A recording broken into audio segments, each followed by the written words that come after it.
මේ පාටලි චම්පික කියන මේගොල්ලෝ අධ්‍යයනය කරන්නේ නැද්ද? ඒක අරන් බැලුවාම පෙන්වන්නකෝ ඔය මුළු පිටු 300ක පොතේ කොතනක ඔය රිපෝට් එකේ වෙන දෙයක් පිළිගන්න බෑනේ. ඔය රිපෝට් එකේ කෙලින්ම කොතනද සඳහන් කරලා තියෙන්නේ මේක මේ බුද්ධ ධාතු තිබ්බයි කියලා. අලු ඉතුරුනේ නැහැ කියලා පැහැදිලිව අපේ බෞද්ධ පොතපතේ සඳහන් වෙලා තීද්දිත් මේ අබෞද්ධ දේශපාලඥයෝ යතිවරු තාමත් කියනවනේ මේක මේ අලු කියලා. හැබැයි ඒගොල්ලෝ කියන්නේ අලු කියලාත් නෙමෙයි සර්වඥ ධාතු කියලා. අලු සහ ධාතු අඳුරන්නේ නැති මිනිස්සු මේ රටේ ඉන්නේ. ඒකට අපේ මේ බෞද්ධයන්ගේ හිස නමවල ආචාර කරවල වන්දනා කරවන්නේ. එක සැරයක් 1978 තිරිසන් ඇටකටු වලට වන්දනා කෙරෙව්වා. ඊළඟට ගෙනාවා 2012 දී ගෙනාවා නිසක ධාතු. දැන් ගෙනල්ලා තියෙනවා මහායාන හාමුදුරුවෝ කෙනෙක්ගේ මේ ආදාහනය කළාන් පස්සේ ඉතුරු වෙච්ච අලු. එතන ඇටකටු තියෙනවද? දෙයියනේ මේ අපරාධය කරන්න එපා. මේ ධාතු ගේන උදවියත් මේ ධාතු විග්‍රහ කරන උදවියත් මේ කරගන්නේ විශාල පවක්. මේ රටේ බෞද්ධයාගේ ඔළුව නම්වනවා කොහෙවත් යන තිරිසන් ඇටකටු ටිකක් ඉදිරියේ බුදුන් වහන්සේ යයි සිතාගෙන වදින්න කියලා. සැරියුත් මුගලන් කියලා. එතන සඳහන් කරලා තියෙන්නේ. එතකොට මේ සැරියුත් මහරහතුන් වහන්සේගේ ධාතුත් මුගලන් මහරහතුන් වහන්සේගේ ධාතුත් දෙපැත්තේ තියෙනවා. මැද තියෙනවා බුද්ධ ධාතු. මේ රටේ කොහෙවත් බුද්ධ ධාතු තැන්පත් කළා බුද්ධ ධාතු කියලා කොටන්න උවමනාවක් නැහැ. මොකද මේ රටේ එදා මිනිස්සු දැනන් හිටියා මේ බුද්ධ ධාතු තමයි කියලා. බුද්ධ ධාතු විතර නෙමෙයි. බුදුන් වහන්සේ සම්බන්ධ සියලුම ධාතු තියෙන මේ රටේ වෙහෙරවල වල තැන්පත් කළා. ඒවට ඉතිහාසෙ ලියවිලා තියෙනවනේ. කොහෙන් හරි ඉන්දියාවේ ගිහිල්ලා එක්ක අලු ටිකක් අරන් එනවා කාගේ හරි මහායානික භික්ෂුවකද නැත්නම් ඇටකටු ටිකක් අරන් එනවා තිරිසන් සතෙක්ගේ අරන් ආවිල්ලා කියන මෙන්න බුද්ධ ධාතු. ආවෙත් මොකටද ඉන්දියාවේ බුද්ධ ධාතු? ඉන්දියාවේ කොහෙද බුද්ධ ධාතු? මේ ඔබතුමාලා කරන්නේ යතිවරුත් එක්ක එක්කවලා බුදුහාමුදුරන් විග්‍රහයක් නෙවෙයිද? ආයිබෝන් නැවතත් අපේ සීහෙල නාලිකාව සමග මේ වර්තමානයේදී බුදුදහමට ඇති වෙලා තියෙන බුද්ධ ඉතිහාසයට ඇති වෙලා තියෙන මේ විවේචන තාඩන පීඩන සම්බන්ධයෙන් අපි කතා කරමින් ඉන්නේ. අද තවත් එවැනි එක්තරා අවස්ථාවක් මේ මෑතකදී ධාතු ප්‍රදර්ශනයත් සමගම මතුවෙච්ච ඒ අවස්ථාවක් ගැන කතා කරන්න තමයි අද අපි මේ ආකාරයෙන් ඔබ ආමන්ත්‍රණය කරන්නේ. අපි මේ සඳහා පාදක කරගන්නේ අපි කවුරුත් දන්නවා මේ පාටලි චම්පික රණවක කියන චරිතය. මේ පාටලි චම්පික රණවක කියන දේශපාලන චරිතය අපි කවුරුත් හඳුනාගෙන ඉන්නේ මේ රටේ ඔහු දේශපාලඥයෙක් හැටියට. වෘත්තිමය ඉංජිනේරුවෙක්.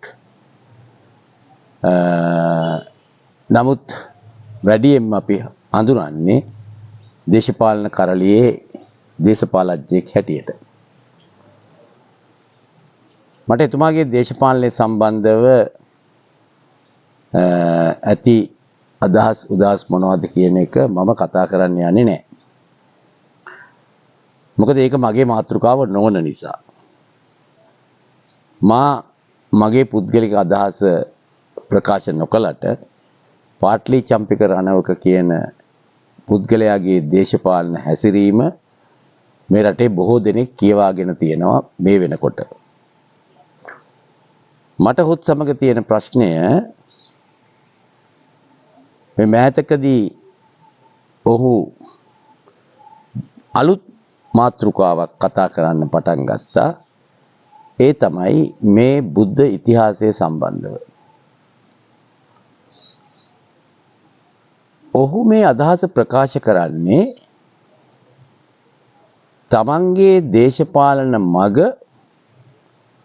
වෙනින් අතකට හරවා ගන්නද නැතිනම්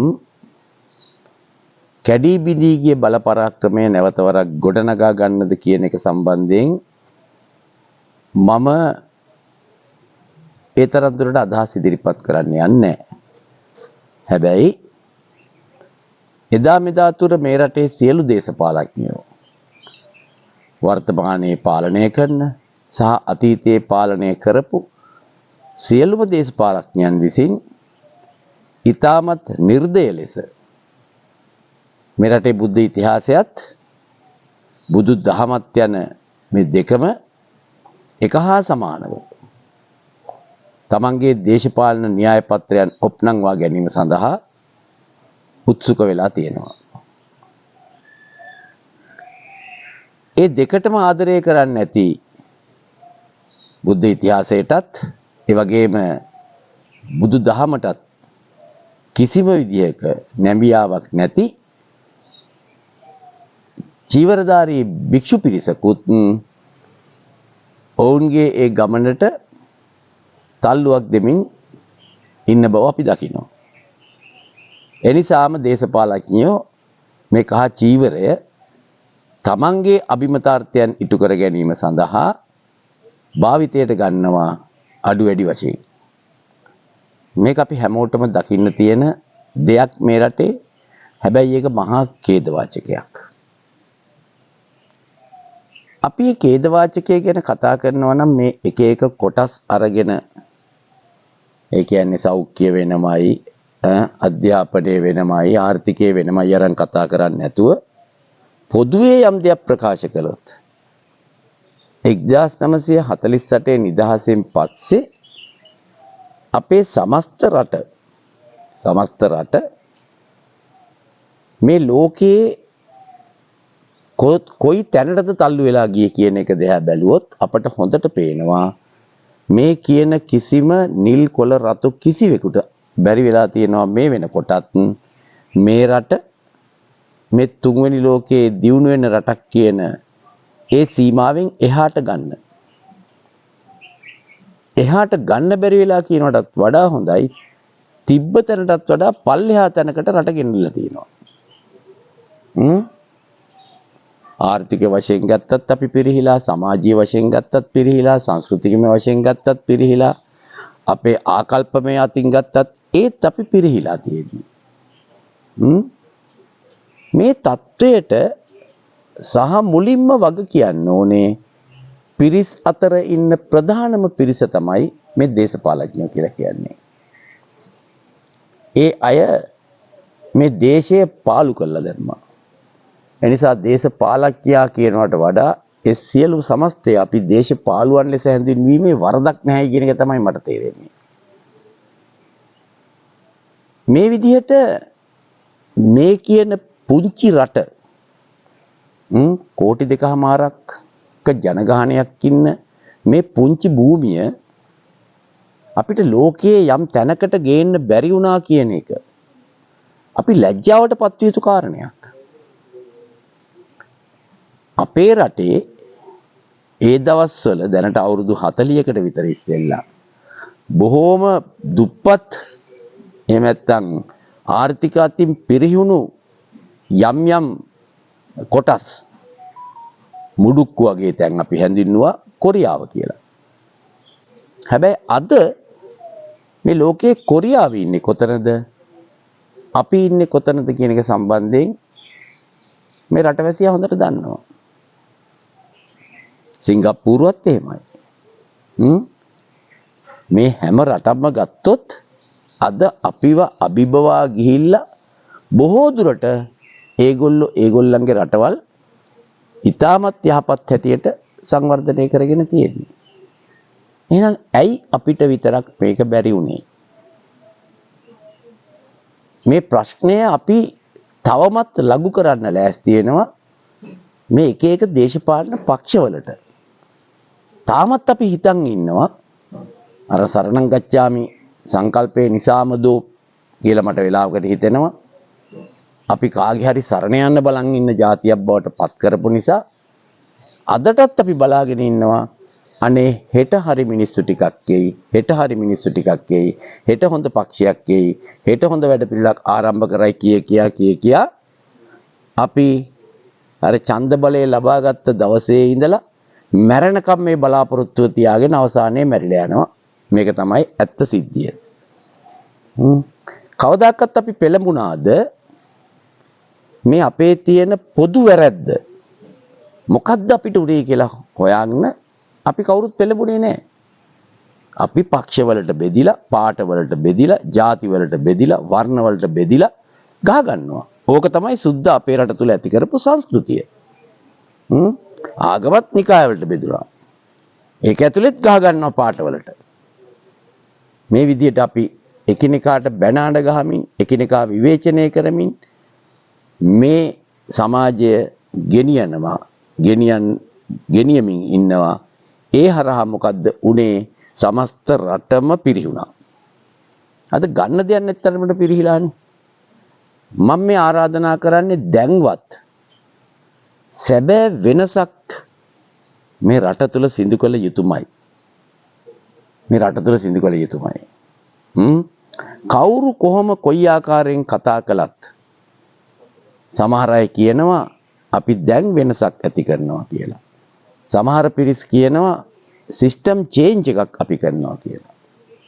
මොන චේන්ජ් එක කළත් තවමත් ඉන්නේ එක තැනම බව මේ අවුරුදු 80 79 පුරාවට අපිට පේන දෙයක්. ඒකට හේතුව කවුරුත් තාම මේක නිවැරදිව ග්‍රහණය කරගත්තේ නැහැ මේ ප්‍රශ්නෙට හේතුව. මම එක දවසකුත් කිව්වා ලෙඩෙකුට හරියට බේත් කරන්න නම් ඒ ලෙඩාගේ ඉතිහාසය දැනගන්න ඕනි කියලා. ඒකම මම කිව්වා හරියට යන්ත්‍ර සූත්‍රයක් එහෙම නැත්නම් මැෂිමක් හරියට අලුත් වැඩියා කරනවා නම් ඒ මැෂිමේ මීට ඉස්සර කරපු අලුත් වැඩියාවල ඉතිහාසය දැනන් ඉන්න ඕනි කියලා. ඒ වගේම තමයි සමාජයට වැළඳිලා තියෙන මේ රෝගය දිහා බැලුවොත් අනිවාර්යයෙන් මේක සුවපත් කරන්න නම් මේකේ අවිජ්ජින්නව ගලාගෙන ආපු නිවැරදි ඉතිහාසය අපි දැනගත යුතුමයි. නමුත් අද එහෙමද? අද අපි ඉදිරියේ තියෙන්නේ කුමන ඉතිහාසයක්ද? සැබෑ ඉතිහාසයේද? එහෙම නැත්නම් එක එක ජන කොටස් නිසා විකෘති වෙච්ච ඉතිහාසයක්ද අපේ රටේ තියෙන්නේ කියන එක මේ රටේ හැම දෙනාම ඉතා පැහැදිලිව බලගතු ලෙස මේක තමන්ගේ හිත තුළ ක්‍රියාත්මක කරලා බලන්න මම මේ කියන දේ. අපි කවුරුත් රැවටිලා ඉන්නේ බොරු ඉතිහාසයකට නිසා විශේෂයෙන්ම මේ රට ගෙනියන අය.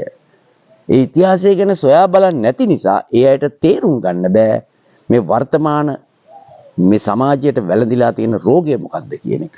ඒ නිසා කවමදාකත් මොන ක්‍රමයක නෑවත් පිට රටින් අපිට ගේන්න පුළුවන් මාක්ස්වාදයේ ගේන්න පුළුවන් සමාජවාදයේ ගේන්න පුළුවන් ප්‍රජාතන්ත්‍රවාදයේ ගේන්න පුළුවන් ධනවාදයේ ගේන්න පුළුවන් මේ මොන වාදයේ නෑවත් මේ රට තුල මේ රටේ තියෙන එහෙම නැත්නම් මේ සමාජයට වැළඳිලා තියෙන රෝගය සුවපත් කරගන්න පුළුවන්ද? බෑ. ඇයි හේතුව? රෝග නිදානේ අඳුර ගන්න බෑ. ඇයි හේතුව? ඉතිහාසය නිවැරදිව ලියවිලා නැහැ. ඒ ඉතිහාසයට අනුකූල වූ දෙයක් නෙමෙයි මේ කවුරුත් සිද්ධ කරන්නේ. අඩු වැඩි වශයෙන් හැමෝම කරන්නේ එකම දේ. මම මේ කතා කරන්නේ දහම සහ ඉතිහාසය කියන මේ ප්‍රබල මාතෘකාව තුල. කිසි කෙනෙක් තේරුම් ගන්න නැහැ තාමත් වගකිව යුත්තෝ මේ රට සුදු ජාතීන් නිසා ඉතිහාසයේ විකෘතියකට ලක් වුණා කියලා. කිසි කෙනෙක් තේරුම් ගන්න නැහැ තාමත් වගකිව යුත්තෝ මේ රටේ තිබුණු මේ බුදුන් වහන්සේලා විසින් දේශනා කරන ලද දහම මේ රටේ තිබිලා ඒක විකෘති වෙලා තියෙන්නේ කියලා පිළිගන්න ලෑස්ති නැහැ. ඒ නිසා ඒගොල්ලොත් තමන්ගේ දේශපාලනයට අවශ්‍ය අර ගොඩ වැඩි කරගන්න කටයුතු කරමින් ඉන්නවා. ඕක තමයි ඇත්ත දේ. ඉතින් මේ පාටලි චම්පික රණවක මහත්තයා මේ දැන් බදා ගන්න දඟලන්න යන්නේත් අලුත් මාතෘකාවක් නිර්මාණය කරගෙන තමන්ගේ අනාගත දේශපාලනය සවි කරගන්න එහෙම නැත්නම් දේශපාලන කාර්යයට නැවත පිවිසෙන්නයි මේ උත්සාහ ගන්න. අපි දැඩිසේ වර්තමාන පාලකයන්ටත් මේ පාටලි චම්පික රණවක වගේ ඒ පිරිසටත් අපි කියන්න ලෑස්ති කිව යුතුයි නැවත නැවතත් මේ එකම දේ මඩේ දදා හොද තමන්ගේ වාසි රැස් කරන්න එපා මේකට. තමන් වාසි රැස් කරන්න එපා. තේරුණාද මම මේ කියපු කතාව? මේක හොඳින් අවබෝධ කරගන්න. අද දැන් මේ පාටලි චම්පික රණවක නැවත වරක් පටන් අරන් තිනවා කියන්න. එයා ඒ කතාව ආරම්භ කරන්නෙම මේ කපිලවස්තු ධාතු ප්‍රදර්ශනය ගැන කියලා. මන් දන්නේ කොහෙද එතුමා ඉන්නේ කියලා. කපිලවස්තු ධාතුවක් පෙන්නන්නේ නැහැ නේ දැන්. කපිලවස්තු ධාතු කියලා 1978 ජේ.ආර්. ජයවර්ධන කාලේ. ඊට පස්සේ මට මතකයි 2012 දීද කොහෙද මේ මට හරියට වර්ෂය මතක නැහැ. ඔය මහින්ද රාජපක්ෂ ගෙන ආවා මේ නිසක ධාතු. මොකද අර ගිය පාර ගෙන ආපුවාම කපිලවස්තු ධාතු එදත් ඒ රටේ හිටපු මේ රටට හැබෑ ලෙසම ආදරය කරන දහමට ආදරය කරන මිනිස්සු ඉදිරිපත් වෙලා ඒ ධාතු වල සැකසහිත බව ප්‍රකාශ කරපු නිසා ඊළඟ වතාවේ ගෙන ආවා නිසක ධාතු කියලා. මේ අයට මේ අවශ්‍ය වෙන්නේ මිනිස්සු පෝලිං වල ගිහිල්ලා මේ ධාතු වන්දනා කළා ඒ අනුව තමන්ගේ දේශපාලනය ගොඩනගා ගන්න. මේ දේශපාලනය ගොඩනගා ගන්න භාවිතා කරන්නේ මොකද්ද? මොකද්ද මේ භාවිතන්නේ? අපේ ශාස්ත්‍රූවරයාගේ ධාතු. මොකද්ද මේ විහිළුව? පැවැත්ම නැවැත්තන්න කියලා දුන්න ඒ ශාස්ත්‍රූවරයාගේ ධාතු තමයි ප්‍රයෝජනට ගන්නෙ මේ මිනිස්සුන්ට කියලා වන්දනා කරවන්න. ඒකේ විහිළුව ඒ වන්දනා කරන්නේ ධාතු නෙමෙයි, බුද්ධ ධාතු නෙමෙයි, සර්වජ්‍ය ධාතු තියා අරහත් ධාතුවක් නෙමෙයි වන්දනා කරවන්නේ. හොඳට දන්නවා, හොඳ ඉතිහාසයක් තියෙනවා ඒවට. ලියවෙච්ච ලිඛිත ඉතිහාසයක් තියෙනවා. ඒවා නිකන් සත්තුන්ගේ ඇටකැබලි කියලා. මේවා ගැන කිසිම අධ්‍යයනයක් කරන්නේ නැහැ. අධ්‍යයනයක් ගැන කතා කළත් ඒවා වැහෙන්න තව මොන හරි කරනවා. මේ මහා පාපකාරී සිද්ධියයි මේ කරන්නේ මිනිස්සු ලව්වා. එක්ක මේවා ගැන අධ්‍යයනයක් කරන්න ඕනේ. සුද්ධ විසින් මවපු කාලකන්ණි ඉතිහාසය තවදුරටත් ආරක්ෂා කරන්න සුද්ධන්ගෙන් අධ්‍යාපන ලැබපු මිනිස්සුන්ට කියහන මොනවද මේ ධාතු කියලා. මම දැක්ක මේ ටීවී එකේ හාමුදුරු ගොල්ලේ වැඩසටහන් කරනවා කියවන්නේ බහුබූත. ඉතින් ඒගොල්ලන්ගේ උපාධිගත මිනිස්සු ඒකට කොටු වුණාන් පස්සේ එතන වැඩ කරන්නේ මම එක වැඩසටහනක මම කිව්වා අර අපිට බටහිරෙන් ආපු නොලෙජ් එක තමයි ක්‍රියාත්මක වෙන්නේ. දේශීය දැනුම නෙමෙයි පිටරටින් ආපු නොලෙජ් එක. මේ නොලෙජ් කියන්නේ දැනුම නෙමෙයි. ඒක මම පුනා කියනවා. හරිද? අධිකාරී බලයක්. මේ අධිකාරී බලයකට යම් රටක ඉන්න මිනිස්සු ටිකක් කොටු කරන්න ඕන නම් එතෙන්දි කරන්න ඕනේ Taman නිර්මාණය කරපු ඒ නොලෙජ් එක තවත් රටවල් වලට සම්ප්‍රේෂණය කරන්න ඕනේ. ඊට පස්සේ මෙහි ඉන්න මිනිස්සු ඒවා ගිලලා ඒ නොලෙජ් එකට අනුව ඒගොල්ලෝ කටයුතු කරන්න පටන් ගන්නවා. දේශීයත්වය කියන්නේ මොකද්ද? දහම කියන්නේ මොකද්ද?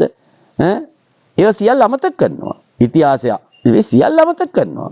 ඔය පාටලි චම්පි කරනවා කියන්නේ අන්න ඒ විදිහට නොලෙජ් එකට රැවටිච්ච සත්‍ය අමතක කරලා දාලා තමන්ගේ වාසියට වැඩ කරගන්න උත්සාහ කරන මිනිස්සු. අපිට කමක් නැහැ ඕනම දෙයක් කරන්න. මොකද මන් දන්න ඔය කරන ඕනම දෙයකින් නෙමෙයි රට දියුණු වෙන්නේවත් යහපත් වෙන්නේවත්. ඒ සඳහා මේ ඉතිහාසයත් සත්‍ය ඉතිහාසයත් මේ ධර්ම සුරකිය යුතුයි. අන්න ඒ දෙක සුරකලා හරියට ආරක්ෂා කළා ඉස්සරහට ගෙනිච්චොත් අන්න ඒක පිළිගන්න නායකත්වයකට පුළුවන් වෙනවා මේ රට හදන්න. මෙතෙක් කිසිම කෙනෙකුට මේ රට හදන්න හම්බ වෙන්නේ නැහැ. ඒ වගේම මේගොල්ලන්ගේ ඉරණමත් අනිවාර්යයෙන්ම අර අතීත පරණ අයගේ ඉරණම හා සමානමයි. ඉතිහාසයේ කවද හෝ දවසක මේ සියලු දෙනාම කුණු බක්කියට වැටෙනවා.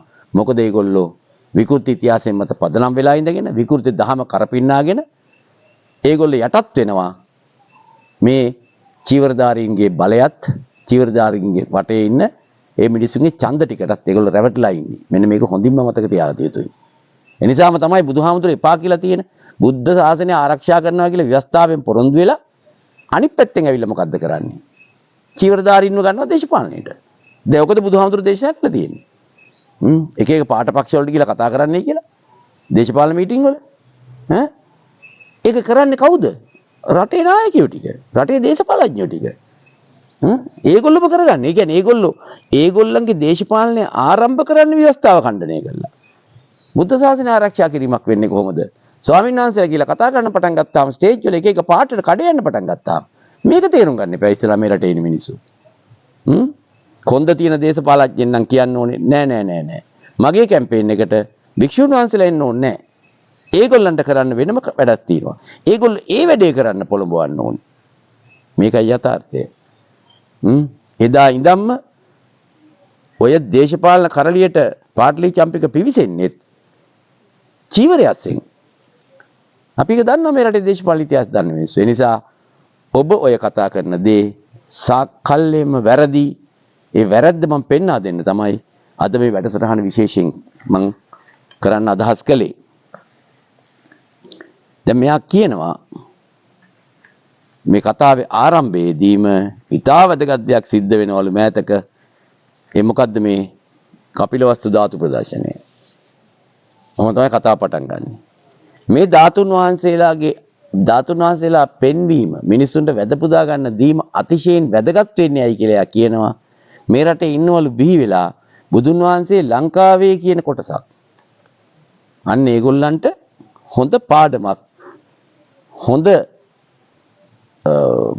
මම එයාගේ වචනෙන් නෙමෙයි මගේ වචනෙන් කිව්වොත් මේගොල්ලන්ට හොඳ මේ අතුල් පහරක් තමයි මේ කපිලවස්තුවේ ඉඳලා බුදුන් වහන්සේගේ ධාතු ගෙනල්ලා මෙහි ප්‍රදර්ශනය කරලා වන්දනාමානයට සකස් කරන එක. මේක තමයි එයාගේ කතාව. ඒක මෙයා තවත් වැඩිමනත් වශයෙන් සඳහන් කරනවා මෛත්‍රීපාල උන්නැහත් එක්ක ගියාලු. එයා කපිලවස්තු ධාතු වන්දනා කරන්න ඉන්දියාවට ධාතු වන්දනා කරගත්තලු. नेपाලයට ගියාලු. नेपाලයේ තියෙන ඔක්කොම දේ හොඳට නිරීක්ෂණය කරලා වැඳ පුදාගත්තලු කියලා දැන් අපිට මේ කියනවා. කාටද මේ කියන්නේ? ලංකාවේ බෞද්ධයාට. අවම වශයෙන් පරාජයට පත් වෙලා ඉන්නකොටවත් Tamanට තේරෙන්න ඕනේ මම සත්‍ය ගවේෂණය කළ යුතුයි කියලා. ඒ සඳහා එකදු පොතක් පරිශීලනය කරන්නේ නැතුව අපට කියලා දෙන්න එනවා අර සම්මත ඉතිහාසයේම කතා කරලා ඉන්දියාවේ බුදුන් වහන්සේ ඉන්දියානුවෙක් කියලා කියපු මේ මතයම ඒ පොත්වලින්ම අරගෙන කරුණු කාරණා ටිකක් අපිට කියලා දෙන්න එනවා වර්තමානයේ තුල. හැබැයි මම එතුමාට පැහැදිලි කරලා කියනවා මට පෙන්නන්න ඉන්දියාවේ මූලාශ්‍රයක් අරගෙන ඒ මූලාශ්‍ර එකකවත් ඉන්දියාවේ පහළ වූ ගොතම නම් බුදුන් වහන්සේ නමක් ගැන සඳහන් වෙනවද කියලා පෙන්නන්න. ඔය මෑතක ලියවිච්ච ඔය සුද්දන්ගේ ග්‍රහණයෙන් පස්සේ ලියවිච්ච පොට්ටිකාරන් නටන්න නැතුව මූලාශ්‍රයක් කරන් පෙන්නන්න. බුදුන් වහන්සේ සම්බන්ධයෙන් ලියවුණු සෙල්ලිපි එකක් හරි ඉන්දියාවේ තියෙනවද? එකක් හරි තියෙනවද? එහෙම නැහැ. හැබැයි එහෙම හදා ගන්නවා. අන්න ඒකත් මම ඉතා පැහැදිලිව සඳහන් කළ යුතුයි. අර නේපාලයේ තියෙනවයි කියන්නේ සෙල්ලිපියක් ඔය ලුම්බිනිය කියලා හොයාගත්ත තරයි කියන ස්ථානේ. ඒක හොයාගත්තේ කවුද? ගන්නෑ වගේ මේ රටේ මිනිස්සුන්ට කොලේ වහන්න එපා. ඇන්ටන් ඇලවිස් ෆියුරේ කියන මිනිස්සයා හොයාගත්තේ. ඒ හොයාගත්ත එකේ ඉතා පැහැදිලිව මිනිහා හොර තක්කඩියෙක් කියලා ඒ රටින් පවා පළවා හැරියා. නිකන් හොර තක්කඩිය නෙමෙයි සෙල්ලිපි හොරෙන් කොට උපිනේ මිනිස්සෙක් කියලා. එතකොට අන්න ඒ මිනිස්සයා තමයි මේක හොයාගන්නේ. ඒ සෙල්ලිපිය ගැන මම මේ වෙලාවේ කියන්න යන්නේ නැහැ. කියන්නේ කිව්වොත් ඒකට යනවා වෙනම එකමාරක්. නමුත් එක දෙයක් තේරුම් ගන්න. ඒකේ කොතනකවත් සඳහන් වෙලා නැහැ මේ ශාක්‍ය මුනි කියලා වචනයක්වත්. එහෙම නැත්නම් බුදුන් වහන්සේ කියන වචනයක සඳහන් වෙලා නැහැ. මේ කතාව පැහැදිලිව තේරුම් ගන්න. තේරුම් අරගෙන ඔය සෙල්ලිපියට විරුද්ධව ලියවෙච්ච මතවාදයන් ලෝකයේ විශාල ප්‍රමාණයක් තියෙද්දි රිසර්ච් රිපෝට් විශාල ප්‍රමාණයක් තියෙද්දි විශ්වවිද්‍යාලයකින් එළියට ආපු මිනිස්සෙක් හැටියට ඒ රිසර්ච් රිපෝට් අරගෙන කියවන්න පුළුවන් පහසුකමක් තියාගෙනත් ඇයි ඒව දිහා බලන්නේ නැතුව මිනිස්සුන්ට මේ බොරුවම අඹරන්න කියන එකට හේතුව අපි දන්නවා. මේ අයට අවශ්‍යයි කොන්ද කඩාගත්ත වන්දි බට්ටියෝ ටිකක් මේ රටේ ඇති කරන්න. ඒ මොකද? එතකොට තමයි Tamanට ඕනෑම යෝගියක් නටාගෙන මේ රට ඇතුලේ බලය අල්ලන්න පුළුවන් වෙන්නේ. යම් විදියකින් මේ රටේ මිනිස්සු බුද්ධිමත් වුණොත්, මේ රටේ මිනිස්සු Tamanගේ දැනුම වඩා ගත්තොත්, මේ අය දන්නවා මේ අයගේ මේ බොරුවට මිනිස්සු විටින් විට අහුවෙන්නේ නැති බව. ඒ නිසා තමයි මේ අයට අවශ්‍ය වෙන්නේ මේ වගේ මෝඩ පිරිසක්, හිතන්න බැරි පිරිසක් මේ රටේ තියාගන්න. එදා ඉඳන්ම අද දක්වාම කියාගෙන එන මේ මන්ත්‍රය වගේ ජප කරන මේ බොරුව තවදුරටත් සොයා නොබලා සමාජගත කිරීම කියන්නේ ඒ මෝඩයෝ රැළ තවදුරටත් මේ රට තුල පවත්වාගෙන යාමට දරන වෙහෙස තමයි මේ පෙන්වන්නේ. ඒකට අවශ්‍යයි. මේ රටේ ඉන්න යතිවරයන් වහන්සේලාට අවශ්‍යයි මිනිස්සු ප්‍රශ්න අහන්න නැති මිනිස්සු බවට පත් වෙනවා නම්. ඒකට ඒගොල්ලෝ කැමතියි. එතකොට ඒගොල්ලන්ට පුළුවන් සමාජයට වසන් වෙලා සියලුම ජඩ වැඩ ටික කරගෙන ඉන්න. සමාජයේ ප්‍රශ්න කරන්නේ නැහැ. සමාජයේ ප්‍රශ්න කරන්නේ නැහැ. ප්‍රශ්න නොකරන තාක්කල් මේ අය කැමතියි. බලන්නකො සාමාන්‍ය දියුණු වෙච්ච රටක මිනිස්සු කොච්චර ප්‍රශ්න කරනවද කියලා. ඒ මිනිස්සු සමාජයෙන් අහන නිසා ඒගොල්ලන්ගේ ඔය දේශපාලුවන් පස්සේ යන බොහෝ පිරිසක් නැහැ. ගිහින් බලන්න දියුණු රටකට සමහර තැන්වල මම දකිනවා අනේ අපිව හම්බ වෙන්න එන්න කියලා බෝඩ් ගහලා තියෙනවා. ඒත් යන්නේ නැහැ මිනිස්සු. මේ රටේ එහෙමද? කීදාක් එක දවසකට මේ දේශපාලුවන් පස්සේ යනවද? සරණං අනේ සරණ වෙන්න කියා. මේ தત્ත්වයේ තේරුම් ගන්න. නිසා මම මේ කියන්නේ ඉතා පැහැදිලිව. මෙන්න මේ ග්‍රහණයට දැන්වත් මේ රටේ මිනිස්සු අහුවෙන්න එපා. Taman ගවේෂණය කරන්න. අපි කීයටවත් කියන්නේ නැහැ මේ අපි කියන එක මෙහෙම්මම ගිලින්න පිළිගන්න කියලා අපි කියන්නේ නැහැ. අපි ඕගොල්ලන්ට කතා කරන්නේ පොතපතින්. ඒ නිසා ඕගොල්ලන්ටත් පුළුවන් ඒ පොත බලන්න. මේ රටේ ඉන්න දේශපාලඥයන්ට යතිවරුන්ට කොච්චර පොත්පත් බලන්නේකවත් බලන්නේ නැහැ. හේතුව මොකද? ඒගොල්ලෝ බොරුවට නිදීගෙන ඉන්නේ. ඒගොල්ලෝ මේ ධහම ගැන කතා කරන්නේ බුදුදහමෙන් මේ රටේ ඉන්න මිනිස්සුන්ව නිවන් දක්වන්න තියෙන උමනාව නිසාවත් ඉතිහාසයෙන් මේ රටේ මේ වැළඳිලා තියෙන රෝගය සනීප කිරීමේ උමනාවෙන්වත් නෙමෙයි. ඒ අයට අවශ්‍ය මේ දෙකම පාවිච්චි කරලා තමන්ගේ ඡන්ද බලය ආරක්ෂා කරගන්න. අන්න ඒ නිසා ඒගොල්ලන්ට මේක කොටලා පෙව්වත් ඔලුවට යන්නේ නැහැ. ඒක අපි දන්නවා. නමුත් සමාජයේ මේක තේරුම් ගන්න. මේක සමාජයේ තේරුම් ගන්න. කොන්ද කැඩිච්ච මිනිස්සු බවට පත් වෙන්න එපා. බුදුහාමුදුරුවෝ මේ රටේ ඉන්න මිනිස්සුන්ට බුදුහාමුදුරුවරු මේ රටේ පහළ වෙච්ච.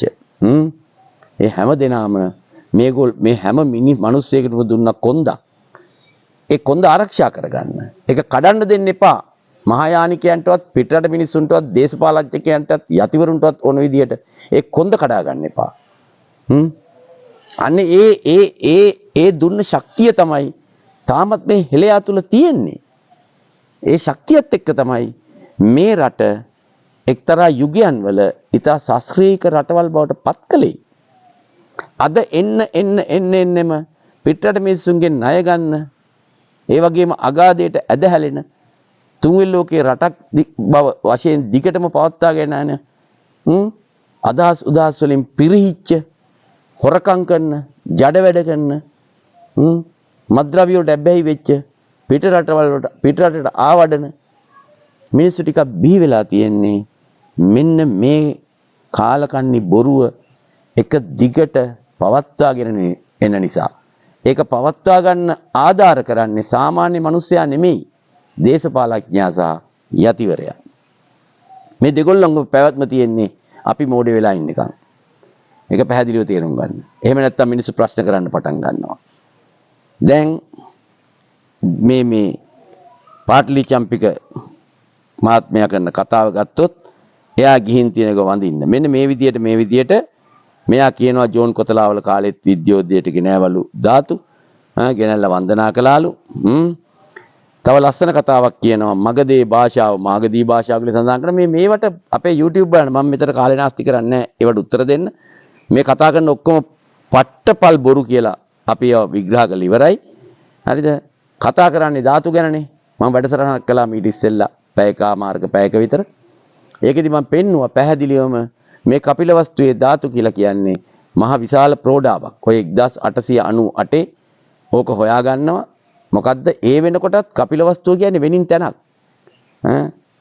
කපිලවස්තුව කියන්නේ ඔය කියන විප්‍රවාහ කියන නගරේ නෙමෙයි. ඔය නේපාලයත් ඉන්දියාවෙත් දේශ සීමාවේ තියෙන නගරේ නෙමෙයි. ඊට ඉස්සෙල්ලා කිව්වේ මේකේ තියෙන නේපාලයේ කියලා.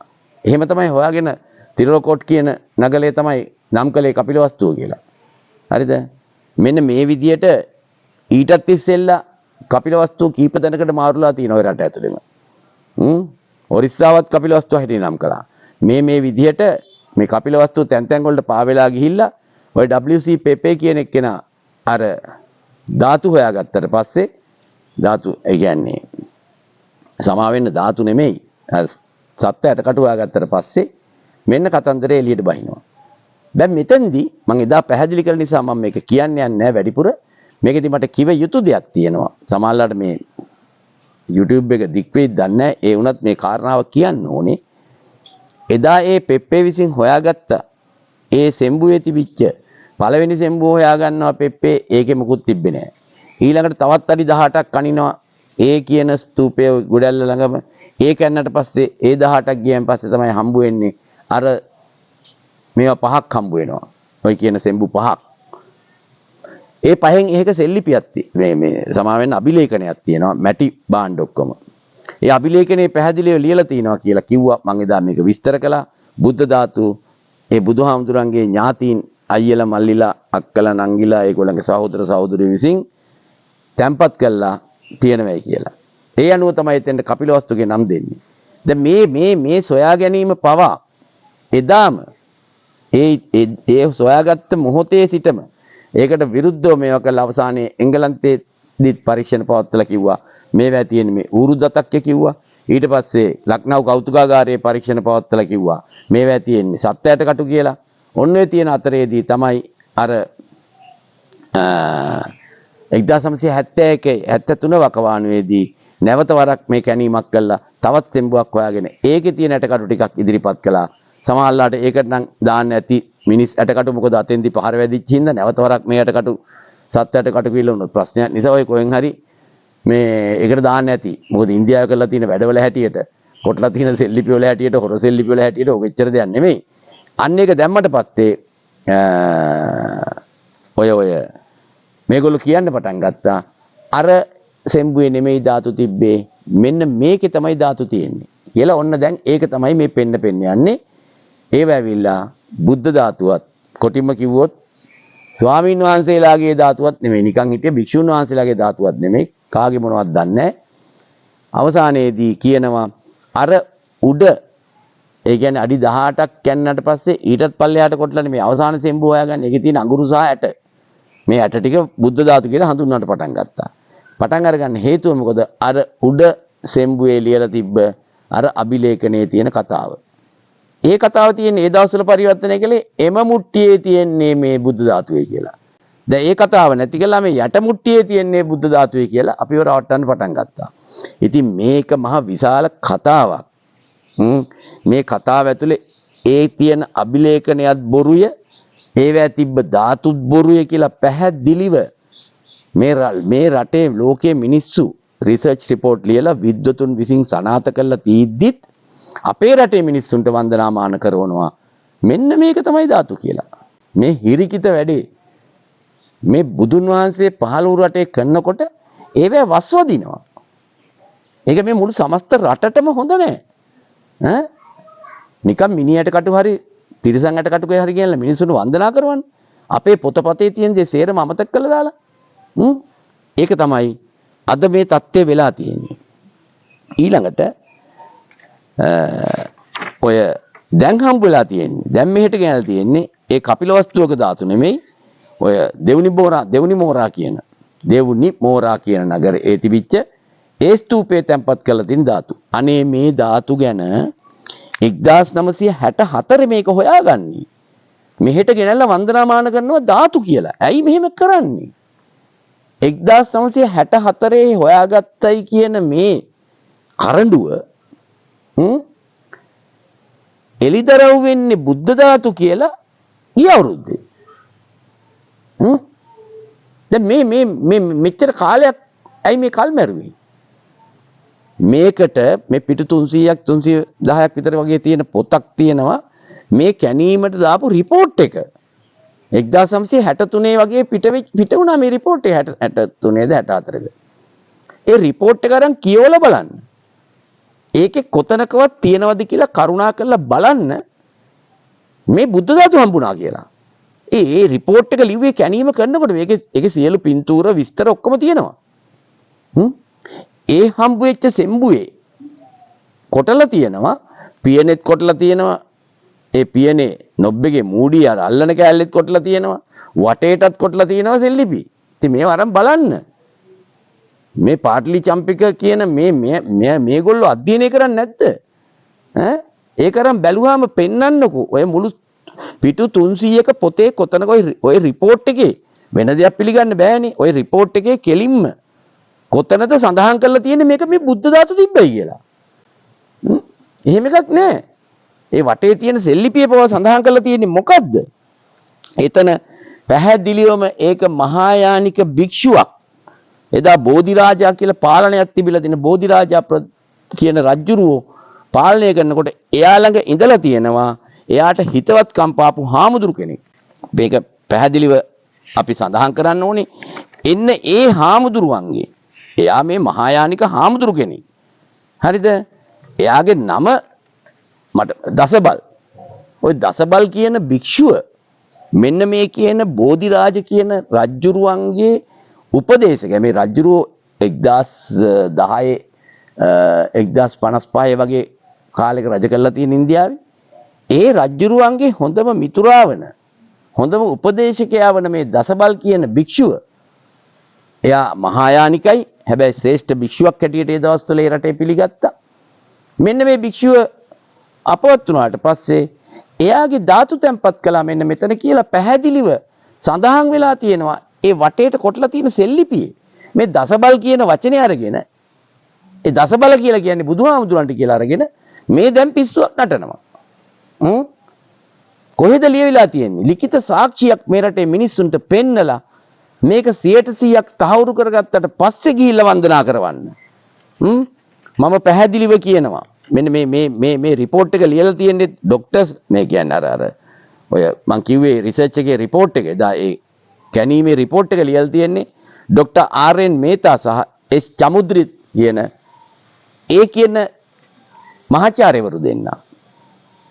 ඒව අරගෙන මිනිස්සුන්ට කියනවා තමන්වත් අඩු ගන්න කියලා බලන්න. කියලා බලලා අර්ථය අරගෙන මිනිස්සුන්ට කියන්න.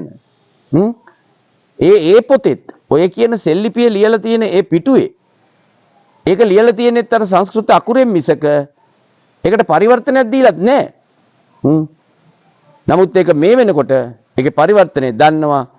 ඒ දැනගත්ත පරිවර්තනය දසබල් කියන වචනේ අරගෙන කියනවා මේ දසබල කියලා කියන්නේ බුදුහාමුදුරන්ට කියලා. හරිද? නමුත් එතන පැහැදිලිව සඳහන් වෙනවා දසබල් භික්ෂුව කියලා. මේ භික්ෂුන් වහන්සේ නමක අස්ති කොටස්. අනික ඒකේ තවත් එකක් මම මේ අස්ති කොටස් කියන එකත් වැරදි. එතන අස්ති නෙමෙයි තියෙන්නේ. ඇෂ් අලු තියෙන්නේ. දැන් මේ රට්ට ගෙනල්ලත් පෙන්නන්නේ මේ අලු. අලු කොහෙද මේ අපේ සර්වඥ ධාතුත් එක්ක අලු තිබ්බද? මට කියන්න. අලු ඉතුරුනේ නැහැ කියලා පැහැදිලිව අපේ බෞද්ධ පොතපතේ සඳහන් වෙලා තියෙද්දිත් මේ අබෞද්ධ දේශපාලඥයෝ යතිවරු තාමත් කියනවනේ මේකේ මේ අලු කියලා. හැබැයි ඒගොල්ලෝ කියන්නේ අලු කියලාත් නෙමෙයි සර්වඥ ධාතු කියලා. අලු සහ ධාතු අඳුරන්නේ නැති මිනිස්සු මේ රටේ ඉන්නේ. ඒකට අපේ මේ බෞද්ධයන්ගේ හිස නමවල ආචාර කරවල වන්දනා කරවන්නේ. එක සැරයක් 1978 තිරිසන් ඇටකටු වලට වන්දනා කෙරෙව්වා. ඊළඟට ගෙනාවා 2012 දී ගෙනාවා නිසක ධාතු. දැන් ගෙනල්ලා තියෙනවා මහායාන හාමුදුරුවෝ කෙනෙක්ගේ මේ ආදාහනය කළාන් පස්සේ ඉතුරු වෙච්ච අලු. එතන ඇටකටු තියෙනවද? දෙයියනේ මේ අපරාධය කරන්න එපා. මේ වගේ රටක ඔය වගේ අපරාධ කරන්න කවුරුත් දන්නේ නැති වුණාට ඔය භෞතිකවාදීව හිතන මිනිස්සුන්ට මේක අරුමයක් වෙන්න පුළුවන්. නමුත් මේ ලෝකේ ක්‍රියාත්මක වෙන්නේ භෞතිකවාදයේ මත පමණක් නොවේ.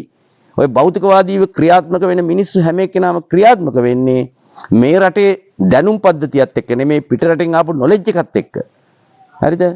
ඒගොල්ලෝ එහෙම ක්‍රියාත්මක වෙන නිසා ඒගොල්ලෝ රාමුගත වෙලා ඉන්නේ. ඒ නිසා ඒගොල්ලන්ට මේ ඒකට පිටින් දේවල් හිතන්නත් බෑ, පේන්නෙත් නෑ. ඒගොල්ලන්ට ඕනේ කරන්නේ එකම එක දෙයයි. මේ නොලෙජ් කියන එක ඇතුළේම අපිව රඳවගෙන ඒක ඇතුලේ අපිව ගෙනියන්න. හැබැයි පැහැදිලිව තේරුම් ගන්න මේ රටට ආවේනික වෙච්ච මේ ප්‍රතිරූප දේශයට ආවේනික වෙච්ච දැනුම් පද්ධතියක් අපි ගාව තිබුණා. ඒ දැනුම් පද්ධතිය ඔය නොලෙජ් කියන එක විසින් වහලා දැම්මා, රාමුගත කළා, ඒක නැති කළා දැම්මා. ඒකේ ඵල විපාක තමයි තවමත් අපි මේ විඳින්නේ. තාමත් මේ විඳින්නේ ඒක. නිසා මේක සංකීර්ණව අධ්‍යයනය කරලා බලන්න මම මේ කියන කතාව. සමහර අය hina වෙ යා නොලෙජ් කියන්නේ දැනුමද ඒ අයට. මම පැහැදිලිව කියන්නේ මේ අධිකාරී බලයක් සම්ප්‍රේෂණය කරන්නේ ওই knowledge කියන එක හරහා ලෝකෙට. මේ දියුණු රටවල් වලින් අපි වගේ රටවල් වලට ගෙනල්ලා අතෑරියාම අපි ඒව පස්සේ ගිහිල්ලා අපි ඒව බදා ගන්නවා. ඊට පස්සේ ඒගොල්ලේ භෞතිකවාදී රාමුව තුල විතරයි ඉන්නේ. ඒගොල්ලන්ට පේන්නේ ඒ රාමුව තුල විතරයි. ඒ නිසා දහම ඒගොල්ලන්ගෙන් ඈත් වෙනවා. දහම ඈත් වෙනවා. බුදුදහම knowledge කියන එක මත පදනම් වෙච්ච දහමක් නෙමෙයි. ඒක දැක්මක් මත පදනම් වෙච්ච මාර්ග ප්‍රතිපදාවක්. ඒ දැක්ම අද අපෙන් සම්පූර්ණ ගිලිහිලා ගිහිල්ලා. අද අපි හැමෝම බුදුදහම පවා තේරුම් ගන්නේ මේ ආගමික න්‍යායයන් ඔස්සේ ගිහිල්ලා knowledge එකක් හැටියට තමයි බුදුදහම අරගන්නෙත්. ඒ නිසාම අද මේ රටවල වලින් දහම එළියට විසි වෙලා. මේක හොඳට දන්නවා මේ දේශපාලඥයෝ. හොඳට දන්නවා මේ යතිවරු. නමුත් Tamanගේ බල පරාක්‍රමයේ තියාගන්න ඕන නිසා අනිත් අය මේක දැනගන්නවට ඒ අය කැමති නෑ. ඒ අය කැමති නෑ. ඒක තමයි අර නිදහස් අධ්‍යාපනය මේ රටට ගේන්න හදනකොට පවා මම ඒ අධ්‍යාපනය හරියි කියලා කියනව නෙමෙයි. එතෙන්දි පවා මිනිස්සු තර්ක කළේ කොහොමද? අපිට ගහක තියෙන ගෙඩියක් කඩා ගන්නවත් මිනිහෙක් ඉතුරුනේ නැහැ කිව්වා හැම එකටම අධ්‍යාපනය දුන්නොත්.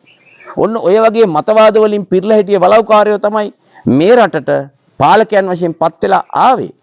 අද ඒ වලව්පදපත නැති වුණත් තවමත් ගෙනියන්නේ එදා ඒ අමුයේ සුද්දගෙන් ගත්ත knowledge එක මත පදනම් වෙලා ඔවුන් විසින් අපිට දායාද කරපු ඒ පාර්ලිමේන්තු ප්‍රජාතන්ත්‍රවාදී ක්‍රමයම තමයි අදත් අපි අඩු වැඩි වශයෙන් ගෙනියන්නේ. ඒක තුල අපේකම බංගත්තේටපත් වෙනවා මිසක් අපේකම ලියලුවේ නෑ ඒක ඇතුලේ. නිසා අපි හැම දෙනාම ඒ knowledge කියන රාමුවට කොටු කරගත්තා. ඒකේ ප්‍රතිඵලයක් වශයෙන් තමයි අදත් මේ කතාවන් දෙහැ බලන්නේ. ඒ නිසා එයාට සත්‍ය ඉතිහාසෙ පේන්නේ නැහැ කවදාවත්. එයාට තාමත් බුදුහාමුදුරුවෝ සුද්ධ කිව්වා වගේ ඉන්දියානුවෙක්ම තමයි. හරි? බලන්න හිතලා මේ පොත්පත් කියවුවාම සමහරලාට කෙලින්ම කාරණා නැහැ. දැන් උදාහරණයක් වශයෙන් ජම්බුද්වීපය හොයනවා ඉන්දියාවේ ගිහිල්ලා. මම මේ කියන කතාව හොඳට තේරුම් ගන්න. ජම්බුද්වීපය හොයනවා ඉන්දියාවේ. ඇයි අපි ජම්බුද්වීපය ඉන්දියාවෙන් හොයන්නේ? ඒ මොකද ඒගොල්ලන්ට knowledge එකක් හැටියට ලැබිලා තියෙනවා මේ ජම්බුද්වීපය කියන නම ඉන්දියාවේ බව.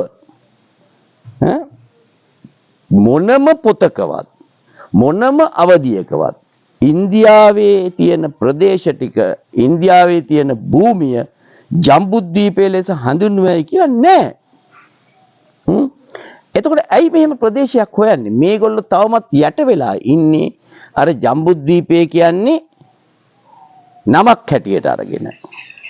ප්‍රදේශයක නමක් හැටියට අරගෙන. ඒක වැරදි. බලන්න හොඳට මෙන්න මේ කතාව මම මේ කියන මේක තේරුම් ගන්න කෙනෙක් තේරුම් ගන්න. මම එක දවසක් මේ වැඩසටහන කළා. නමුත් ඒකේ වෙනින් පැතිකඩක් මම මේ පෙන්වන්න යන්නේ. මොකද්ද මම මේ පෙන්වන්න යන්නේ? කකුසඳ කොණාගම කාශ්‍යප ගොතම යන බුදුන් වහන්සේලා සිව්නම මේ රටේම තියෙන අර මහමෙවුනා උයනට වැඩම කරපු අවස්ථාවේදී ඒක විග්‍රහ කරලා තියෙනවා මිහිඳු මහ රහතන් වහන්සේ විසින් දේවානම්පියතිස්ස රජුරවන්ට. අන්නේ කතාව මේ මහාවංශයේ ලියවිලා තියෙන 62 වෙනි පිටුවේ. දැන් බලන්න මේකේ කියනවා එක්තරා දවසක කකුසඳ බුදුහාමුදුරුවෝ මේ කියන ප්‍රදේශයට වැඩියලු. එතකොට මේ ප්‍රදේශයේ මහමෙවුනා උයන නම් වුණේ මහා තීර්ථ. තේරෙනවද? එදා හිටපු රජුරෝ අබය දිවයින ඔජදීප මේ විදියට ගිහිල්ලා විශාල විස්තරයක් මේකේ දීලා තියෙනවා. ඒ විස්තරයේ අවසානයේදී තියෙනවා මෙන්න මේ විදියට. මොකද්ද? අවසානම 89 වෙනි ගාථාවේ තියෙනවා තම ශ්‍රාවකයන්ද භික්ෂූන් දහසක් සමග මෙහි වස්සවා එයින් පැදුම් දෙස රුවන් මළුවේහි වැඩ සිටිසේක්ම ජනයාට මොනවට අනුශාසනා කොට සංඝයා සමග අහසට නැග ජම්බුද්වීපයට වැඩිසේක. ඔන්න ඊළඟට වඩිනවා තවත් අවුරුදු ගණනාවකට පස්සේ බුද්ධත්වයට පත් වෙච්ච කොණාගමන බුදුහාමුදුරුවෝ. එයාගෙත් අර විදිහටම සම්පූර්ණ විස්තරය කියලා එදා තිබුණු නම් සියල්ලම කකුසඳ බුදුන්ගේ කාලේ විච්ච නම් නෙමෙයි වෙනින් නම්. හැබැයි එකක් කියනවා මොකද්ද? අවසානයේ සියල්ල ඉවර කළා. මෙතන තියෙනවා සමග අහසට නැගී ජම්බුද්වීපයට වැඩිසේක. බුදුන් වහන්සේ එදත් ජම්බුද්වීපයට වැඩලා තියෙනවා. ඊළඟට කාශ්‍යප බුදුහාමුදුරන් කතාවේදී ඒත් කියනවා ඒ සියල්ල අවසන් කළා අහසට නැගී ජම්බුද්වීපයට වැඩිසේක.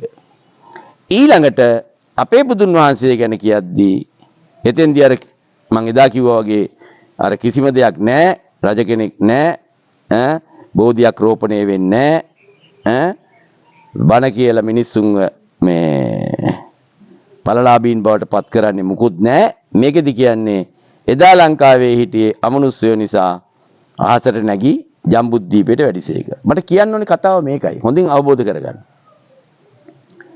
නොලෙජ් අපිට හම්බෙලා තියෙන නොලෙජ් එක නිසා අපි දැන් මේ හිතාගෙන ඉන්නවා මේ ජම්බුද්වීපය කියන්නේ එක්තරා ප්‍රදේශයක් කියලා.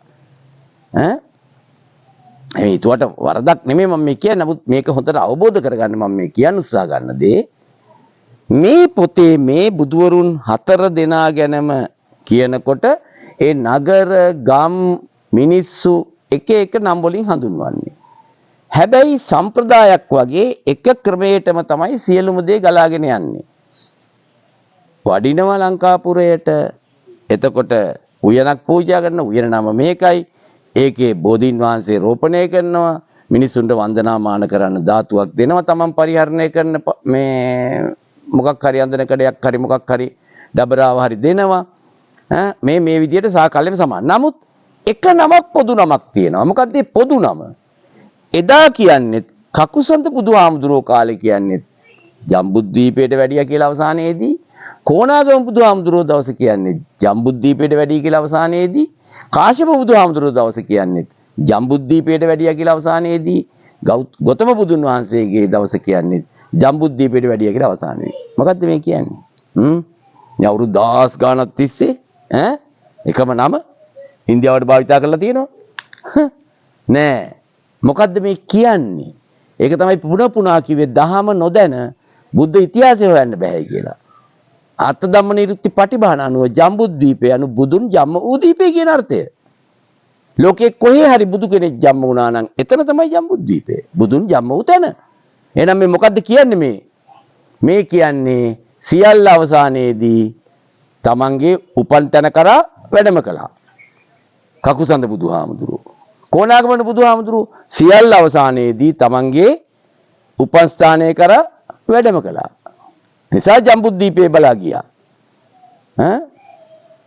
කාශ්‍යප බුදුහාමුදුරුවෝ ඒත් එහෙමයි.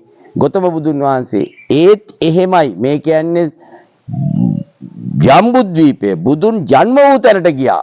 Taman ඉපදුණු තැනට ගියා කියන එකයි මේ කියන්නේ. එහෙම නැතුව මේ අවුරුදු දසදහසක් 15000ක් 20000ක් වගේ කාලයක් තිස්සේ එක්තරා තැනකට ජම්බුද්වීපය ගැන නම් නොකළ ඔබ අපි හොඳට දන්නවා. ඉන්දියාව හෝ වේවා ලංකාව හෝ වේවා. පේනවද මේ කියන එක? ඉතින් අන්න එහෙම තමයි මේ පාට්ලි චම්පිකුන් නැත් මේ කියන මාගදී භාෂාවට කියන්නේ බොහොම ලේසියට මගධ රටේ බස නෑ. ඒකේ අර්ථ ධම්ම නිරුක්ති පටිභා. ඒකයි මම කියේ බුදුදහම නොලෙජ් එකකට සීමා වුණොත් ඔන්න ඔය දේ වෙනවා.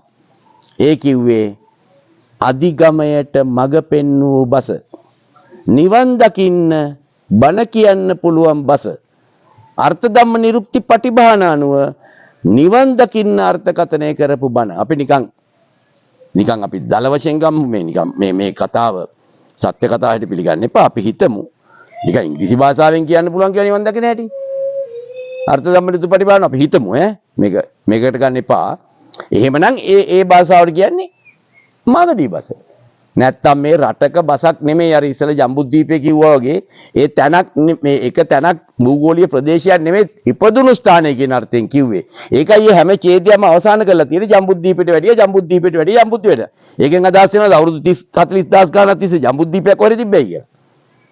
මේක හොඳින් අවබෝධ කරගන්න. මේ දහමේ තියෙන මෙන්න මේ දැනුමක නොලෙජ් එකට සීමා වුණොත් මේ දැනුම ලබා ගන්න බෑ. ඒ නිසා මා පාට්ලි චම්පික මහත්මයාට පැහැදිලිව මම කියනවා. මේ තමන්ගේ පටු දේශපාලන වලට තමන් මේ ඉතිහාසය පාවිච්චි කරන්න එපා. විශේෂයෙන් යම් විෂයක් සම්බන්ධව උගත්කමක් ඇතනම් කරුණා කළා මේ පොතපත කියවලා මේ සත්‍ය මිනිස්සුන්ට වටහලා දෙන්න. සත්‍ය වටහලා දෙන්න. ඔබ බලන්න ඔව් දෙවනි මෝර් කියන තැන තියෙන ඉඳලා ගෙනාපු ධාතුවක් තියෙනවද කියලා හරියට කියවලා බලන්න. එතන තිබ්බ ධාතුවක් නැහැ. එතන සර්වඥ ධාතු නෙමෙයි. ඔය දසබල් කියලා කියන්නේ දසබලධාරී කියන එක නෙමෙයි. දසබල් කියලා භික්ෂුන් වහන්සේ නමක් හිටිය බව ඉතා පැහැදිලිව කියනවා. ඔය කතාව සිද්ධ වෙලා තියෙන්නේ ඉන්දියාවේ. දැන් මේ 1964 ඉඳලා අද දක්වාම කොහොමද මේක මේ බුදුහාමුදුරන්ට ගාවගෙන දාන්න කියලා වෙන්නේ නැති බලන්නේ නැත්තේ. මේ වගේ මගඩි වලට මේ බුද්ධ දේශයේ භාවිතා කරන්න එපා. මේ වගේ තැන්වල ඉඳලා ඔය ඉන්දියාවේ තියෙන බොරු ගෑනලා මේ රටේ පෙන්වුවාම වෙන්නේ මේ රටේ මිනිස්සුන්ගේ කොන්ද කැඩෙන එක. මේ අපේ අනන්‍යතාවයක් තියෙනවා මේ රටේ බෞද්ධයට. ඒ අනන්‍යතාවය ආරක්ෂා කරන්න. විශාල ආක්‍රමණ වලට යට වෙලා මේ රටේ බෞද්ධයා අද නන්නත්තර වෙලා ඉන්නේ. ඒ නිසා කවදාකවත් මේ රට අපට දියුණු කරන්න බැරි වෙලා තියෙනවා. මේ පොදු සාධකයේ තේරුම් ගන්න. බුද්ධ ඉතිහාසයත් බුදුදහමත් නැති වෙලා ගිය නිසාම තමයි අපිට මේ රට තවමත් කොරියාවක් කරන්න බැරි. අපිට මේ රට තවමත් සිංගප්පූරුවක් කරන්න බැරි. අපිට උනේ එදා තත්ත්වෙන් අද දක්වාම පල්ලෙහාට ගියේ විතරයි. මෙන්න මේ පොදු සාධකය ආරක්ෂා කරන්න. පොදු සාධකයේ නිවැරදිව මිනිස්සුන්ට තේරුම් කරලා දෙන්න. ඒ මිනිස්සුගේ ඉතිහාසය මිනිස්සුන්ට කියලා දෙන්න. අන්න එදාට අපිට පුළුවන් වෙයි අනිත් සියලුම රටවල් අභිබවා අපේ රට දෙපයින් නගා හිටවන්න. අපට අවශ්‍ය වෙන්නේ ඒක. අපට අවශ්‍ය වෙන්නේ ඒක. ඒක කරන්න බෑ ඔබලා වගේ පිරිස් පෙරටේ දේශපාලනය කරනකම්. ඔබලාට අවශ්‍ය වෙන්නේ කාගේ හරි කරේ එල්ලිලා ඡන්ද කීයක් හරි ගන්න එක මිසක් රටට වෙන්නේ මොකද්ද කියලා හිතන එක නෙමෙයි. කවදාකවත් මේ ඔද්දල් මානසිකත්වයක් තියෙන මේ සමාජයේ නිර්වුල් මානසිකත්වයක් ඇති පිරිසක් බවට පත් කරන්න බෑ අපේ රටේ ඔය ආගම කරපින්නාගෙන ගියොත්. අපි දකිනවනේ ආගමික නායකයෝ කියලා ඉන්න අය බුදුහාමුදුරුවෝ කිව්ව කතාවට විරුද්ධව වැඩ කරන අයනේ. බුදුහාමුදුරන්ගේ දහමට විරුද්ධව වැඩ කරන අයනේ. නිකායවල් හදාගෙන දේශපාලනය කරගෙන වරදාන වරප්‍රසාද අරගෙන ඉඩකඩම් වල භුක්තිය විඳිමින් මුදල් එක්කව කරමින් පඩි ලබන රස්සාවල් කරමින් මේවා මේ බෞද්ධ කියන්නේ. එතකොට ඇයි කල්පනා කරන්න බැරි අපිට මේ හැමෝම මේ කරන්නේ බුදුහාමුදුරුවන්ගේ දහමට විරුද්ධවද නැද්ද කියලා කල්පනා කරලා හඬක් නගන්නකෝ. අයි අපි බුදුහාමුදුරන්ට විරුද්ධව යන්නේ කියලා කතා කරන්නේ. බුද්ධ ශාසනය ආරක්ෂා කරන්නේ බුදුහාමුදුරුවෝ කියවට විරුද්ධ දේවල්. ඇයි මෙහෙම සමාජයක් නිර්මාණය කරන්නේ? කරුණා කරලා හිතලා බලන්න හැම දේශපාලඥයෙක්ම හැම යතිවරයෙක්ම හිතලා බලන්න. මම මේ කාටවත් පුද්ගලිකව පහර ගහන්නවත් දේශපාලන පක්ෂයකට කඩේ යන්නවත් පහර ගහන්නවත් කියන කතාවක් නෙමෙයි. මේ ධාතු ගේන උදවියත් මේ ධාතු විග්‍රහ කරන උදවියත් මේ කරගන්නේ විශාල පවක්. මේ රටේ බෞද්ධයාගේ ඔළුව නම්වනවා කොහෙවත් යන තිරිසන් ඇටකටු ටිකක් ඉදිරියේ බුදුන් වහන්සේ යයි සිතාගෙන වඳින්න කියලා. හැබැයි ඔය අම්පාරේ බුද්ධංගල අපේ රටේ තිබිලා හම්බුණා ධාතු. ඒ හම්බ වෙච්ච ධාතු තිබුණේ මැටි කරඬු වල නෙමෙයි. රත්තරන් කරඬුවක. ඒකේ තියෙනවා කොටලා නෙළුම් මල් 3ක් උඩ තියෙන. පළවෙනි නෙළුම් මලේ තියෙනවා මැද ධාතු ටිකක්, දෙපැත්තේ ධාතු වැඩ ඉන්නවා. ඒවැ ලියලා තිනවා සරියුත් මුගලන් කියලා. එතන සඳහන් කරලා තියෙන්නේ. එතකොට මේ සරියුත් මහරහතුන් වහන්සේගේ ධාතුත් මුගලන් මහරහතුන් වහන්සේගේ ධාතු දෙපැත්තේ තියෙනවා. මැද තියෙනවා බුද්ධ ධාතු. මේ රටේ කොහෙවත් බුද්ධ ධාතු තැන්පත් කළා බුද්ධ ධාතු කියලා කොටන්න උවමනාවක් නැහැ. මොකද මේ රටේ එදා මිනිස්සු දැනන් හිටියා මේ බුද්ධ ධාතු තමයි කියලා. බුද්ධ ධාතු විතර නෙමෙයි. බුදුන් වහන්සේ සම්බන්ධ සියලුම ධාතු තියෙන මේ රටේ වේරවල වල තැන්පත් කළා. ඒවට ඉතිහාසෙ ලියවිලා තියෙනවනේ. කොහෙන් හරි ඉන්දියාවේ ගිහිල්ලා එක්ක අලු ටිකක් අරන් එනවා කාගේ හරි මහායානික භික්ෂුවකගේ නැත්නම් ඇටකටු ටිකක් අරන් එනවා තිරිසන් සතෙක්ගේ අරන් ආවිල්ලා කියන මෙන්න බුද්ධ ධාතු. ආවෙත් මොකටද ඉන්දියාවේ බුද්ධ ධාතු? ඉන්දියාවේ කොහෙද බුද්ධ ධාතු? මේ ඔබතුමාලා කරන්නේ යතිවරුත් එක්ක එක්ක වෙලා බුදුහාමුදුරන් නිග්‍රහයක් නෙවෙයිද? බුදුහාමුදුරෝ ෆේල් වෙච්ච චරිතයක් හැටියට දාන්නේ. අදට ඕගොල්ලෝ කවුරුත් දන්නවනේ මේ කතාව. පස්වෙනි තැනට විතර ඉන්නේ බෞද්ධයෝ ඒ රටවල් වල. බුදුදහම කියන එක ග්‍රීක වාර්තාවල මම පෙන්නුවා. හාමුදුරුවෝ එක්ක ඉන්න එක සඳහන් වෙලා නැහැ. එහෙව් රටේ දැනට 0.7ක් ඉන්නේ 100ට මේ බෞද්ධය කියන ඒගොල්ලෝ. ඒත් මේ මෑතකදී ඇති වෙච්ච කට්ටිය. පාරම්පරිකව ගලාගෙන ආපු බෞද්ධ භික්ෂුන්ගේ ඉතිහාසයක් ඉන්දියාවේ නැහැ. ඒක මේ බෂාම්ලා වගේ මිනිස්සු පිළිගන්නවනේ මේ අසිරිමත් ඉන්දියාව කියන මේ පොතේ. මේ ඉන්දියන් ලේඛකයෝ. හැබැයි අපේ මිනිස්සු ඡන්දෙට වහල් වෙලා ඒව පවා නැති කරනවා. බලන්න මේ පොත කියවලා. ඒගොල්ලෝ කියනවා මේ අපේ බුද්ධ ඉතිහාසයත් මහා වංශයත් නොතිබෙන්න ඉන්දියානු ඉතිහාසයක් ගොඩනගන්නවත් බැහැ කියලා කියනවා. ඒ ඔක්කොම තියාගෙනත් මෙයා බෂාම් කියනවා. සමස්ත ඉතිහාසය ගත්තොත් අර ජික්ෂෝ පසල් එකක් වගේලු. ඒ පසල් එක කොහොම හැදුවත් කවමදාක්වත් තියනවලු හිස්තැන් තියනවලු පුරවන්න බැරි. ඉතින් එහෙම මේ මිනිස්සු කියද්දි අපේ මිනිස්සු කියනවානේ මේ අර කපිලවස්තු යටකට්ටික මේ හම්බ වෙච්ච බුද්ධ ධාතු කියලා. අපේ පොත්වල තියෙනවා කඩසාල් ඇටයක් සයිස්, අබ ඇටයක් සයිස්, එහෙම නැත්නම් මුම්පියල්ලක් සයිස් බුද්ධ ධාතු තිබ්බේ කියලා. මේ ගැන තියෙන්නේ අලුනේ. මේ අලු වලනේ වන්දන්නේ යන්නේ මිනිස්සුන්ව. ඊළඟට ගෙනල්ලා තියෙන්නේ අර විප්ලවා ධාතුයි කියලා කියන හැබේ 1978 ඒ මොනවද ඒ තියෙන්නේ අබෑට සයිස් ඒවද? ඔන්න අපේ අර බුද්ධංගල හම්බලා තියෙන දා ගිහින් බලන්න හැම පොසොන් පොයටම පෙන්නනවා මිනිස්සුන්ට. ඒ වන්දනා කරන්න යන්නේ. ඒකේ පැහැදිලිව තියෙනවා ඔය ප්‍රමාණයට තියෙන්නේ රත්තරන් කරඬුවක.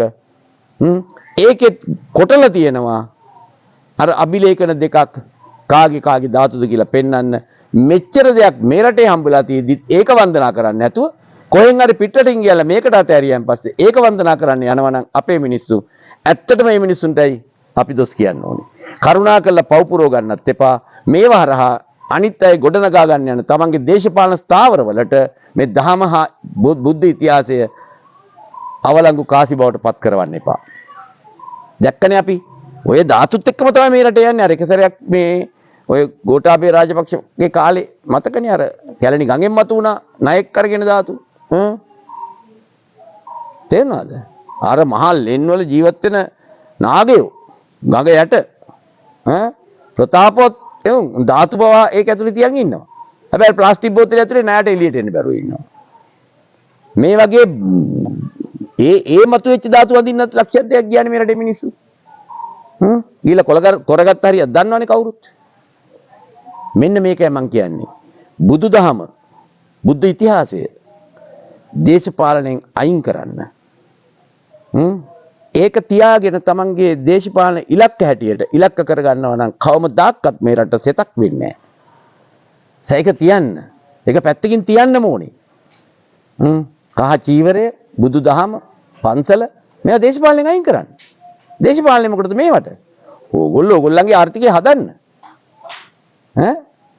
හැබැයි මේ රටේ මිනිස්සුන්ට නිවන් දකින්න තියෙන ඒ දහමට අවමන් කළා ඒක නැති කරලා දාන්න එපා.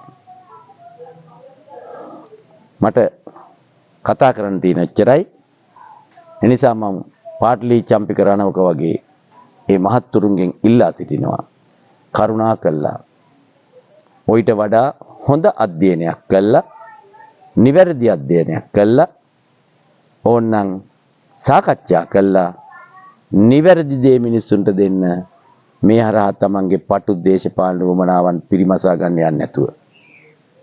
එසේ කියමින් මේ රටේ ඒ සත්‍ය ඉතිහාසයටත් සත්‍ය බුදුදහමටත් නිසිතැන ලැබේවායි කියලා අදිෂ්ඨාන කරමින් මං අදට නවතිනවා.